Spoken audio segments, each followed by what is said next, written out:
Sir ನಮಸ್ತೆ, ನನ್ನ ಹೆಸರು ದಿವ್ಯಾಶ್ರೀ ಅಂತ. ನಾನು ಈಗ ರೀಸೆಂಟಾಗಿ ನಿಮ್ಮ FET ಟ್ಯಾಪಿಂಗ್ ಅನ್ನೋ ಒಂದು ವಿಡಿಯೋನ ನೋಡಿದೆ.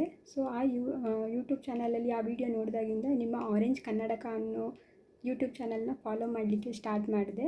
ಒನ್ ಡೇ ಇದರಿಂದ ಗೊತ್ತಾಯಿತು ನಿಮ್ಮ ಹೀಲಿಂಗ್ ಕ್ಲಾಸು 3 ಡೇಸ್ ಹೀಲಿಂಗ್ ಕ್ಲಾಸ್ನ ನೀವು ಕೋಚಿಂಗ್ ಕೊಡ್ತಾ ಇದ್ದೀರಾ ಅಂತ. ಸೊ ನಾನು ಕೂಡ 3 ಡೇಸ್ ಅಟೆಂಡ್ ಮಾಡಿದೆ.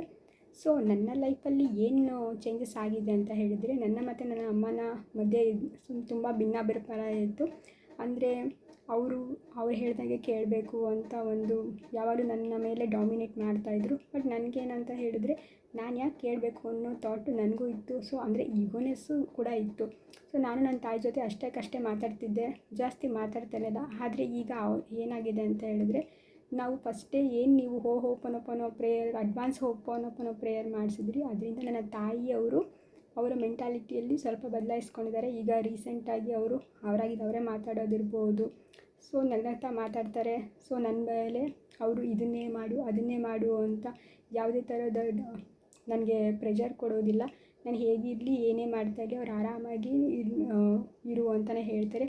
ಸೊ ನಾನೀಗ ರೀಸೆಂಟಾಗಿ ಕೆಲಸಕ್ಕೆ ಹೋಗ್ತಾ ಇರಲಿಲ್ಲ. ಸೊ ಈಗ ನಾನು ಹೋಗಬೇಕು ಅಂತ ಡಿಸೈಡ್ ಮಾಡಿದ್ದೀನಿ.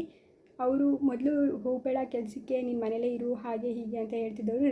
ಇತ್ತೀಚೆಗೆ ಇವಾಗ ನಾವು ಈಗ ಹೀಲಿಂಗ್ನ ಅಟೆಂಡ್ ಮಾಡಿದ್ವಿ. ಅದಾದ ನಂತರ ಅವ್ರು ಆಯಿತು ನೀನು ಹೋಗು ಕೆಲಸಕ್ಕೆ ಹೋಗು ಅಂತ ಹೇಳ್ತಿದ್ದಾರೆ. ಸೊ ನನಗೆ ಇವಾಗ ಏನಾಗಿದೆ ಅಂದರೆ, ನಾನು ಅಟೆಂಡ್ ಮಾಡಿರೋದ್ರಿಂದ ಎಷ್ಟು ಖುಷಿ ಆಗ್ತಿದೆ ಅಂದರೆ, ಹೌದನ್ನು ಕೆಲಸಕ್ಕೂ ಹೋಗ್ಬೋದು ಅಂತ ಅಷ್ಟು ಖುಷಿಯಾಗಿದೆ. ನನ್ನ ತಾಯಿಯವರ ಇದರಲ್ಲೂ ಕೂಡ ಬದಲಾವಣೆ ಆಗಿದೆ. ಅವರ ಅಭಿಪ್ರಾಯನೂ ಕೂಡ ಬದಲಾವಣೆ ಆಗಿದೆ. ಸೊ ಥ್ಯಾಂಕ್ ಯು ಸರ್, ಈ ಹೀಲಿಂಗ್ ಕೋಚಿಂಗ್ನ ನಮಗೆ ಕೊಟ್ಟಿದ್ದಕ್ಕೆ ತುಂಬ thank you so much sir. Thank you.